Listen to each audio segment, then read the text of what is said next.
Hi, my name is Tomas Guevara, and this is the channel Rewriting the Reality. Join us in this discovering journey, whose purpose is to remember who we are. Subscribe to this channel to be informed about the development of our sciences and especially in the development of our consciousness. Before starting with episode 38, I want to make some comments about our previous episode regarding our relationship with our apes. If you take out the engine of a Lamborghini and you chain two horses, or two biologist scientists, to the front of the Lamborghini, the car will function, and you can drive in it through Central Avenue. And you will draw the attention of a lot of people. We did the same with the apes. They have a similar body to our ancestors, but they don't have our consciousness, and this is like a Lamborghini without an engine.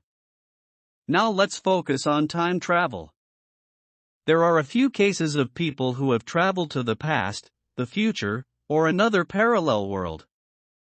The more famous case of time travel to the future is the one that I share in my personal account on Facebook. The case of Sergei Ponomarenko. You can watch this video on YouTube. Scientists are currently considering several hypotheses in this regard. A couple of physicists have developed a novel mathematical model that shows how time travel is theoretically possible. To this end, they have used Albert Einstein's theory of general relativity and devised a hypothetical device for this journey, which they have called the acausal retrite domain in spacetime, consisting of a box that could move through time and space in the past or future. The trick is using the curvature of the spacetime continuum in the universe, and then shape time into a kind of circle. A circle that would allow that box and its occupants to travel to the past or the future. As Ben Tippett of the University of British Columbia, co-author of the study, said, "People think of time travel as some fiction. And we tend to think it's not possible because we don't do it. But, mathematically, it's possible." Tippett and David Sang, a physicist at the University of Maryland, used general relativity theory and created this time machine mathematical model. The proposed concept is that we should begin to observe the universe in 4 dimensions simultaneously, with the 4th dimension being time. In this way, scientists could use the space-time continuum, in which the various directions of space and time are accessible in terms of the curvature of the universe. Simultaneously, the development of a time capsule machine is not likely in practical terms since, according to Tippett, it depends on some material that we have not yet discovered. However, this mathematical model shows a theoretical basis for future projects that aim to break with our current reality and create a device that can allow humans to explore other temporal planes.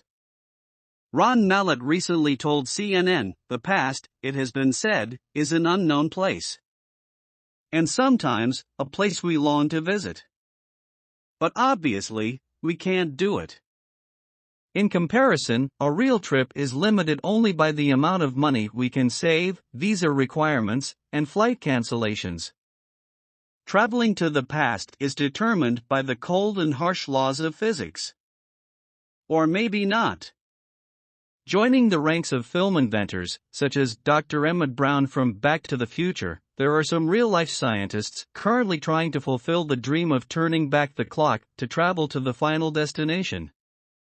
Among them is Ronald Lawrence Mallett, born March 30, 1945, an American theoretical physicist, academic, and author. He has been a faculty member of the University of Connecticut since 1975 and is best known for his position on the possibility of time travel. As an astrophysicist who has devoted much of his adult life to the idea that time travel is possible, he came up with scientific equations and principles on which he says we can create a time machine. He acknowledged that his theories and designs are unlikely to allow him to travel back in time in his life. For many years, he has been working parallel to a respected academic career to fulfill his dream of venturing into time to see his beloved father again.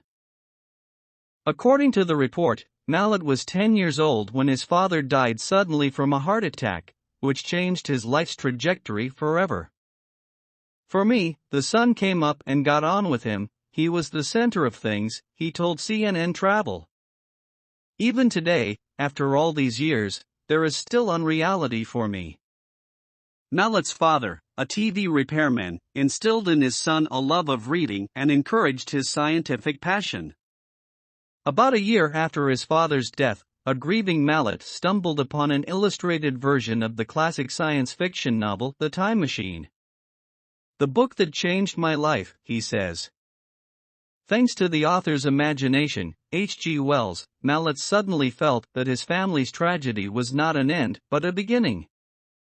64 years later, Mallet, 78, is a faculty member at the University of Connecticut. He has spent his career researching black holes and general relativity, the theories of space, time, and gravity, explored by Albert Einstein. In the course he has embarked on his journey, Mallet theorized about time travel, a complex and often contentious quest to build a machine capable of visiting the past. He is still a long way from his destiny, some would say it will never get there, but his journey makes him a moving story based on the power of love, the passion of childhood dreams, and the human desire to control destiny in an unknown universe. Another proof is the University of Queensland student Germain Tobar, who the university's press release calls prodigious. He worked with UQ physics professor Fabio Costa on this paper. In reversible dynamics with closed time-like curves and freedom of choice, Tobar and Costa say they found a middle ground in mathematics that solves a central logical paradox in one model of time travel. The math itself is complicated, but it boils down to something relatively simple. Time travel discussion focuses on closed time-like curves, CTCs, something Albert Einstein first posited. And Tobar and Costa say that as long as just two pieces of an entire scene within a CTC are still in causal order when you leave, the rest is subject to local free.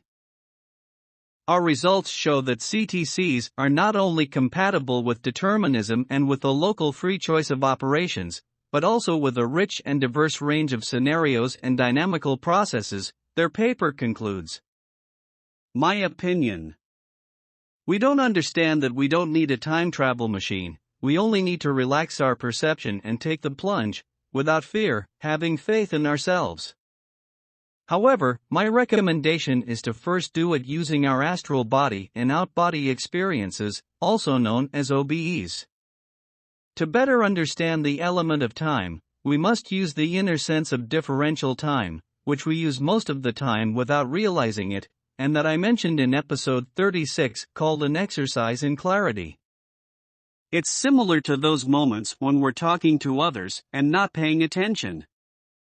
And when we come back from that inner journey, we usually say, "Sorry I didn't hear you, I was on the moon." These moments feel like you've been disconnecting yourself for a long time, and when you come back, you realize that it was only a few seconds or a minute. Also, that explains the concept of déjà vu that we continuously experience through our lives, and it is only an intersection of a different time with our present time. The intersection can be with a past or a future time. We can call it a bleeding through. We still have many questions regarding our mythology in our dimension. Our mythology is reality. However, all of our mythology is not necessarily inserted into this specific officially accepted reality within this dimension. Some of these mythologies stem from a knowing of parallel dimensions to this particular dimension. This knowledge came through generations in our specific world. One, in particular, is our mythology concerning our lost continent of Atlantis. Still, it continues invoking many questions with individuals throughout our ages. We continue to pursue archaeological endeavors to be uncovering evidence of this so-called lost civilization. There are other elements in conjunction with this civilization that also enter into our stories of mythology. This civilization of Atlantis is a reality. However, it is not in this particular physical dimension. It occupies a parallel dimension. Therefore, we may continue to be searching for ages for pieces of evidence of this specific civilization, which we view to be lost, and we shall not be uncovering the ruins of this civilization, for it is not occupying physical space within this particular dimension. It is within a parallel dimension to us. Within our dimension, this physical dimension, we hold countless other worlds within this dimension. We have time dimensions, and we hold alternate dimensions. These are not probable dimensions. That would be a different subject matter entirely, for potential realities are those realities that we, within this dimension, create and insert elsewhere in consciousness. Probably in the next 4 decades, we will be time traveling and documenting everything about our history. Don't forget to subscribe to this channel to learn more about our inner sense of differential time.